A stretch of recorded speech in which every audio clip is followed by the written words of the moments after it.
या कुक्षि विवरे कृत्वा स्वयं रक्षति सर्वतः नमामि जननीं देवीं परां प्रकृतिरूपिणीं कृच्छेण महता देव्या धारितोऽहं यदोदरे तत्प्रसादात् जगद्दृष्टं मातुर्नित्यं नमोऽस्तु ते पृथिव्या यानि तीर्थानि सागरादीनि सर्वतः वसन्ति यत्र తానౌమి మాతరం భూతి హేతవే.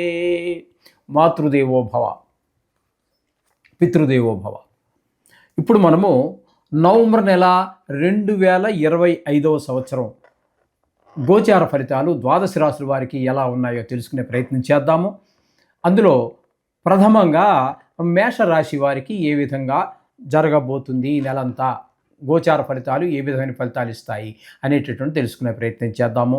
ఇది కేవలము గోచార ఫలితాలే. దీనిలో ఎక్కువ గ్రహాలు అనుకూలంగా ఉన్నాయని మీరు సంబరపడవలసిన పని లేదు. అలాగే తక్కువ గ్రహాలు అనుకూలంగా ఉన్నాయని మీరు కంగారు పడక్కర్లేదు. ఇది కేవలము నెల ఫలితాలు మాత్రమే.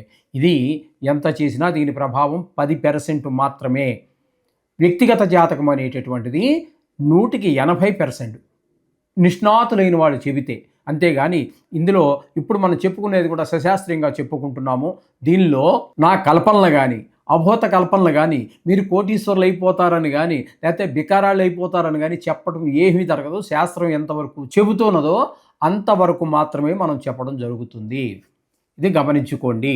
సింహరాశి వారికి నవంబర్ నెల 2025 సంవత్సరం గోచార ఫలితాలు ఏ విధంగా ఉన్నాయో తెలుసుకునే ప్రయత్నం చేద్దాము. ఎవ్వరూ కంగారు పడవద్దండి. ఇది కేవలం గోచార ప్రభావమే, గోచార ఫలితాలు మాత్రమే. దీని ప్రభావం 10% మాత్రమే. అది కూడా నిష్ణాతులైన వారు చెబితే. మిగతాదంతా కూడా 180% మనకి సూచించేది మీ యొక్క జన్మజాతకమే. అది తప్పకుండా రాయించుకోండి నిష్ణాతులైన వారి చేత. మీకు ఎవరు దొరకకపోతే మమ్మల్ని సంప్రదించవచ్చును. మేము తప్పకుండా మీకు రాసి పంపించగలము. ఓకే, ఇప్పుడు సింహరాశి వారికి జన్మంలో కేతుగ్రహ సంచారం జరుగుతోందండి. జన్మంలో కేతుగ్రహ సంచారం శుభ ఫలితములను ఇవ్వజాలదు. చెడు ఆలోచనలు, అర్థం పర్థం లేని ఆలోచనలు, చేతలు కూడా ఇంచుమించుగా అలాగే ఉంటాయి. మన ప్రవర్తన కూడా అలాగే ఉంటుంది. ఎందుకని అన్నట్టయితే చతుర్థంలో అయినా జన్మంలోనే అలా ఉంటారు. అదే కాకుండా ఇక్కడ మీకు కేతు అనేటటువంటిది ఈ సర్పం ఒక మొండెం, అది తల రాహువు, దానికి కొంచెం తల ఉంది, దానికి కొంచెం ఆలోచన శక్తి ఉంటుంది. ఈ మొండానికి ఏమి ఉండదు కదండి. అదే తల తోక లేని ఆలోచనలు అంటూ ఉంటారు చూడండి. ఇది ఉంటే అది ఉండదు, అది ఉంటే ఇది ఉండదు. ఈ విధమైనటువంటి ఆలోచన ధోరణి అంతా కూడా ఈ కేతు గ్రహం జన్మంలో ఉండటం వల్ల కలుగుతూ ఉంటుంది. ఇకపోతే ద్వితీయ, తృతీయ, చతుర్థ స్థానాలలో శుక్రగ్రహ సంచారం జరుగుతోందండి. ఈ 3 రాసుల్లోనూ కూడా ద్వితీయ స్థానంలో 2 రోజులు, ఆ 2 రోజులు మీకేంటి అన్నట్టయితే ధనానికి లోటు రాదు, కుటుంబంలో ఆహ్లాదకరమైన పరిస్థితి ఉంటుంది. ఇక తృతీయంలో శుక్రగ్రహం 24 రోజులు ఎక్కువగా ఉంది, చాలా ఎక్కువ రోజులు ఉంది. ఈ 24 రోజులు తృతీయంలో ఉన్నప్పుడు మీ మిత్రులు కావచ్చు, చుట్టాలు కావచ్చు, తెలిసిన వాళ్ళు కావచ్చు, తెలియని వాళ్ళు కావచ్చు, ఉద్యోగ స్థలంలో, వ్యాపార స్థలంలో, తెలిసి కొన్ని సందర్భాలలో తెలియని వాళ్ళు కూడా మీకు అండదండగా నిలబడుతూ ఉంటారు, సహాయ సహకారాలు అందిస్తూ ఉంటారు మనసా వాచా కర్మణ. ఇక చతుర్థ స్థానంలోకి వచ్చేటప్పటికి మీకు తల్లిగారి విషయంలోనూ, విద్య విషయంలోనూ, గృహ విషయంలోనూ, వాహన విషయంలోనూ, అలాగే స్వభావం విషయంలో కూడా చాలా మంచి పరిణామాలన్నీ కనిపిస్తూ ఉంటాయి.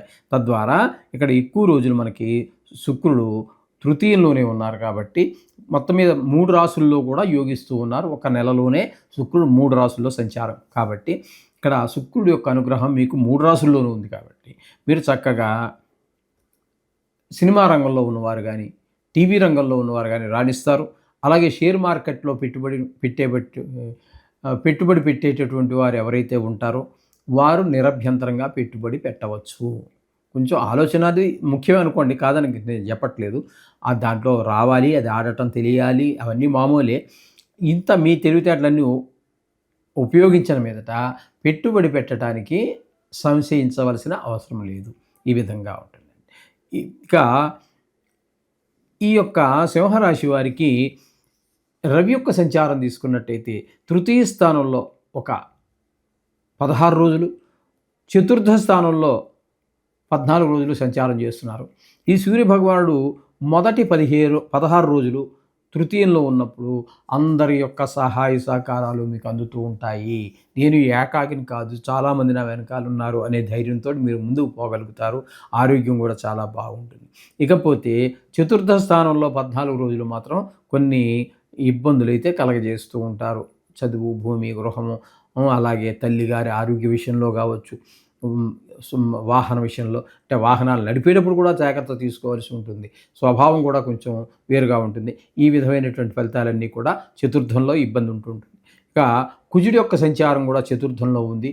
ఖచ్చితంగా వీరు షేర్ మార్కెట్ కానీ, ఇట్లా రియల్ ఎస్టేట్ వ్యాపారులు కానీ, ఈ వాహనాలు అమ్మేవారు కానీ, లేదా ఆ వాహనాలు నడిపేవారు కానీ తగు జాగ్రత్తగా ఉండాలి. చతుర్థ స్థానంలో కుజుడు భూమికి, గృహానికి కూడా కారకుడు, వాహనాలకి కూడా. కాబట్టి వాహనం నడిపేటప్పుడు కానీ, అమ్మేటప్పుడు కానీ, వ్యవసాయం మొత్తం మీద రియల్ ఎస్టేట్ వ్యాపారులు కూడా తగు జాగ్రత్త తీసుకోవాల్సి ఉంటుంది. కుజుడు అనుకూలుడు కాదు. ఇకపోతే బుధుని యొక్క సంచారం తీసుకున్నట్టయితే చతుర్థ స్థానంలో ఒక 24 రోజుల పాటు, తృతీయ స్థానంలో ఒక 6 రోజుల పాటు సంచారం చేస్తున్నారు. తృతీయంలో 3 రోజులు మాత్రం మీకు అనుకూలమైన ఫలితాలు ఇవ్వడు, కానీ నెలలో ఎక్కువ రోజులు ఉన్నటువంటి ఈ వృశ్చికంలో సంచారం చేసి 24 రోజులు మాత్రం మీకు చతుర్థ స్థానం అవుతుంది. అక్కడ మాత్రం మీకు మీ అమ్మగారితో మీ అనుబంధం బాగుంటుంది. ఆవిడ దీవెనలు మీకు పుష్కలంగా లభిస్తాయి. విద్య, భూమి, గృహము, వాహనము, స్వభావం ఇట్లాంటి విషయాల్లో మీకు మిక్కిలి అనుకూలమైనటువంటి ఫలితాలన్నింటినీ కూడా బుధ భగవానుడు మీకు అందిస్తూ ఉన్నాడు. ఇకపోతే సప్తమ స్థానంలో రాహుగ్రహ సంచారము, అట్లాగే అష్టమ స్థానంలో శనిగ్రహ సంచారం జరుగుతున్నప్పటికీ 7వ స్థాన ఫలితాన్ని ఇస్తున్నాడు. కాబట్టి సప్తమంలో రాహువు, కేతువుగా ఉన్నట్టు తీసుకోండి. అయితే శని 28వ తారీఖు వరకు మాత్రమే ఉంటారు. మిగతా 2 రోజులు మీకు మళ్ళీ మీనంలో ప్రవేశిస్తారు. అప్పుడు మీకు ఏమవుతుందంటే అది అష్టమ స్థానం అవుతుంది. అష్టమ శని ఆ 2 రోజులు. ఆ తదుపరి ఇంకా వచ్చేదంటే డిసెంబర్ ఇవన్నీ ఇంకా అవన్నీ అష్టమ శని ప్రభావం ఉంటుంది.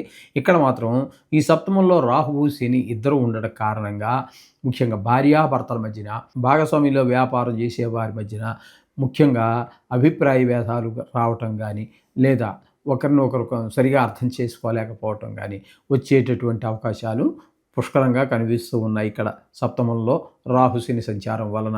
ఇకపోతే వ్యయస్థానంలో గురుగ్రహ సంచారం జరుగుతోంది. వ్యయస్థానంలో గురుగ్రహ సంచారం వల్ల వచ్చే ఫలితాలు ఏ విధంగా ఉంటాయి అన్నట్టయితే మీకు ధన వ్యయం, ధన నష్టం కొంతమందికి. ఎందుకంటే ఈ రాశి ఫలితాల దగ్గరికి వచ్చేటప్పుడు ప్రపంచ జనాభా 830 కోట్లు ఉంటుంది. రాసులైతే 12 ఉంటాయి. సుమారుగా మీరు లెక్క పెట్టుకున్నట్టయితే 70 కోట్ల మందికి సంబంధించినటువంటిది విషయం ఇది. ఇది కేవలం ఒక్కరికి ప్రత్యేకంగా చెప్పడానికి ఉండదు. మీకు ప్రత్యేకించి చెప్పాలి అంటే వ్యక్తిగత జాతకమే. కాబట్టి కొంతమంది ఇందులో పరమ దుర్మార్గులు ఉంటారు. అటువంటి వారికి కారాగార శిక్ష పడేటువంటి అవకాశం ఉంటుంది.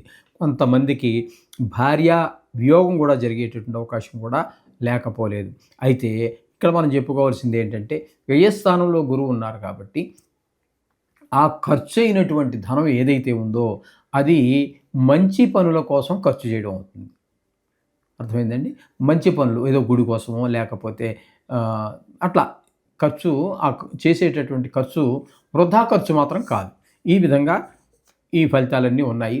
అంచేత ఇందులో మొత్తంగా చెప్పుకోవాలి అన్నట్టయితే ఈ సింహరాశి వారికి శుక్రుడు పూర్తి అనుకూలంగాను, బుధుడు సగం అనుకూలంగాను, అంటే 1.5 గ్రహం మాత్రమే అనుకూలంగా ఉంది.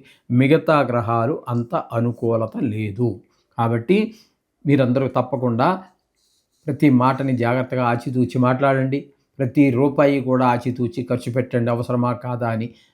ఈ విధంగా చేసినట్టయితే వీటి నుంచి ఇవన్నీ ఆచరిస్తూనే ఆ నవగ్రహాల యొక్క పూజ చేసుకున్నట్టయితే మీరు వీటి నుంచి, ఈ యొక్క కష్టాల నుంచి చాలా సునాయాసంగా బయటపడవచ్చు.